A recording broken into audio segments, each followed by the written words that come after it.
Na mtazamaji, tuzichakate habari kunako upande wa taarifa za kisiasa ambako leo mwanadada Mange ametoboa siri Tundu Lissu siku 355 gerezani.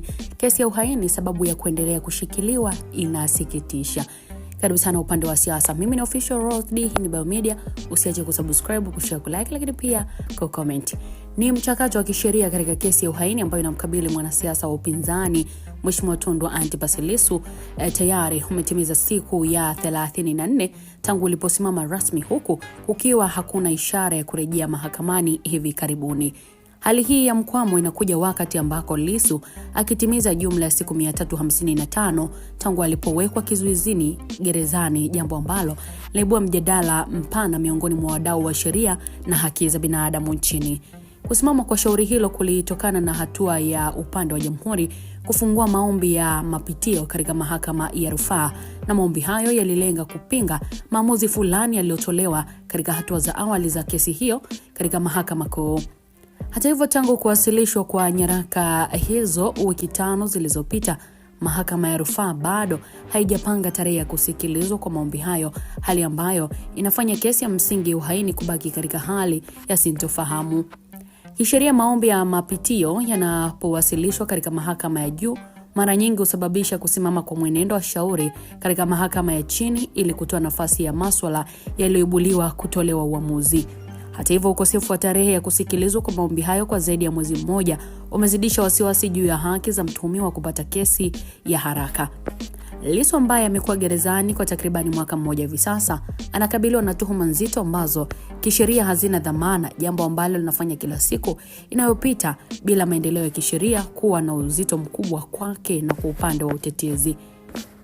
Wanasheria wa utetezi wamekuwa wakieleza kutoridhishwa kwao na kasi ya mchakato huo, wakidai kuwa kuchelewa kupangwa kwa tarehe ya mapitio kunaathiri haki za msingi za mteja wao.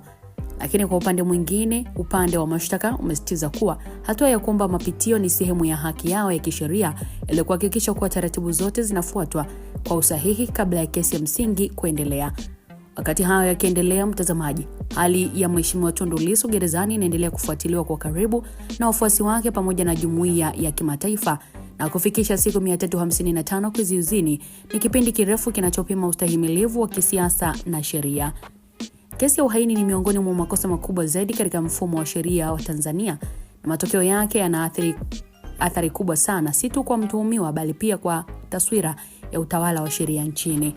Mbali na nyanja za kisheria, mkwamo huu unaonekana kuwa na mguso wa kisiasa, na wachambuzi wanasema kuwa kuchelewa kwa kesi hiyo kunazua maswali juu ya ufanisi wa mifumo ya mahakama katika kushughulikia mashauri ya watu maarufu kwa wakati.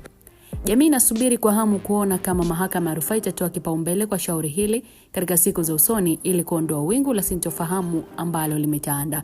Kwa sasa macho na masikio ya wadau wote yameelekezwa katika masjala ya mahakama ya rufaa. Kila siku inayopita bila tarehe kupangwa inaongeza zaidi idadi ya siku ambazo Lissu anabaki gerezani bila kujua hatima yake ya kesi inayomkabili. Huku kukiwa hakuna tamko rasmi kutoka kwa mamlaka za mahakama kuhusu sababu za kuchelewa kupangwa kwa shauri hilo, upande wa utetezi unaendelea kusisitiza kuwa haki iliyocheleweshwa ni haki iliyonyimwa. Katika kipindi hiki cha mpito, hali ya utulivu inatawala, lakini shinikizo la kutaka shauri hilo liendelee linazidi kupata nguvu. Ni wazi kuwa siku 34 za kusimama kwa kesi na siku 355 za kizuizini kwa Lissu ni takwimu ambazo zitaendelea kuandikwa katika vitabu vya historia ya sheria na siasa za Tanzania, huku matokeo ya maombi ya mapitio yakisubiriwa kwa shauku kubwa ili kuamua mwelekeo wa shauri hilo zito. Nitawaacha mtazamaji huko nasi tukiendelea kuangazia kwa kina kabisa update katika taarifa hizi kwa ajili ya kuendelea kukutaarifu.